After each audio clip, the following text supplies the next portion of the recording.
I was wanting to make some videos on the history of war games and some of the games that were important in the history of our hobby. So I wanted to start with this one. And what are we looking at here? Well, we're looking at Strike Force 1. It's a game that was originally published by SBI in 1975. And, well, why is it here? Designed by Jim Dunnigan and Redmond Simonson. I don't think anyone at all would say it's a classic game or it's one of the games that it made wargaming what it is or what it was. And but I believe this game's important.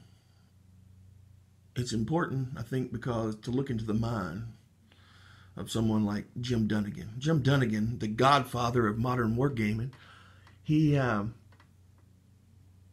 not many people, none, except for just a couple, I don't think are what was as important as Jim Dunnigan in wargaming. He started SBI and started building his own company. And the company, unlike Avalon Hill dealt in games, in gaming. SBI dealt in history. At least that's the way I think about it. That's what they were selling. They were selling history. A lot of their games were mail order. A lot of it was, a lot of magazine games, things like that. Not that they didn't make good games. There was games. There's still games I play from SPI. One of my top 5 games played of all time is an SPI game, and I still play it. I've about wore it out. So they made good games, but the history was the important thing. And Strike Force 1, obviously this isn't the SPI one. This one was published by Victory Point Games in 2007, this version. It's just a better version than the SPI one.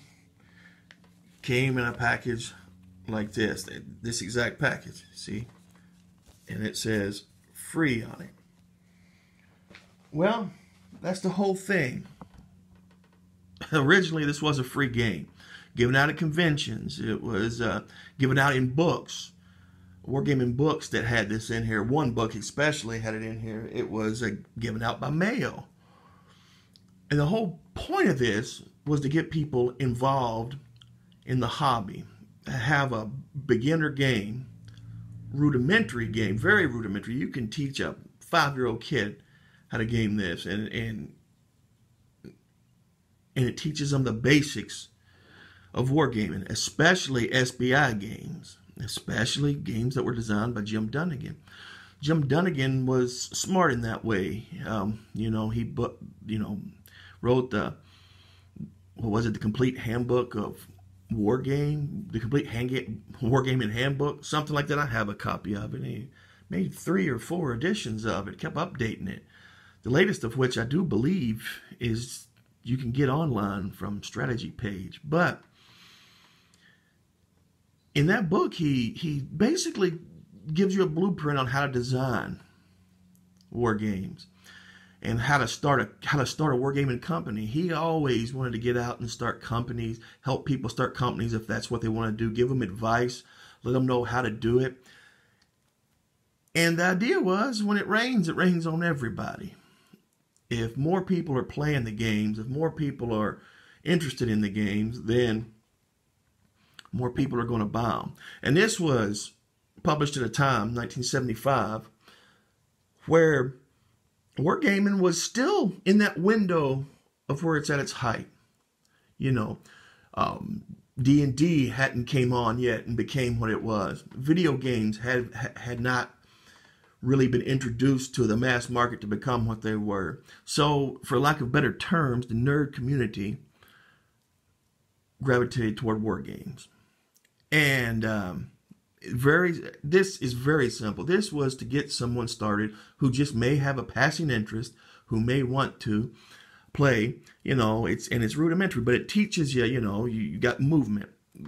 This is the United States versus the Soviets in West Germany in the attacking Soviets and the defending United States and West Germany in a hypothetical situation. And, you know, it's, you know, for movement, for the pieces, zones of control, get them caught in a zone of control. Look, so basic, not even movement or combat strength on there, because they all move the same and all have the same combat. Very basic CRT, you know, the die rolls, and if it's, you know, one unit attacking the defender, 2 units attacking the defender, all the way up to the 6, I guess there. You know, 4 turns, very short. It got people involved. I think this really shows you the mind of Jim Dunnigan, how he's trying to get people involved, how he's trying to get people into it, even if you're giving away a free game. Granted, it wasn't well produced, but it's a free game to get someone in, so they may step in, get their feet wet to move on in. The Victory Point games is way better production. Let's look at the SPI production to show you what you would have got for free back then. And you got the rule book, if I remember. Here it is. The map. Just that small map. The counters, still unpunched. 10 counters. That's what you got, and that's what you got to play. But it did get your feet wet in it. He made another one that was called basically the same game. There's your board. That's your map. Basically the same game that was disseminated in the Australian market called Basic Training. And that's exactly what this was and what this is. Can be still, is Basic Training for wargaming. Next question is it fun? Well, there are decisions to make, some neat decisions to make. It would be fun if you were wanting to learn how to play these games and you didn't have a starting point. It'd be fun to learn, but it's more like a learning exercise. It feels like a learning exercise. It feels like kind of a chess style game. It's not so much just bloody CRT. You get out there and you have a lot of fun, but I do think it was an important game in wargaming, and it's important if only for the fact we hear it all the time. How do we get people involved in more people involved in wargaming? Well, this was Jim Dunnigan's idea, and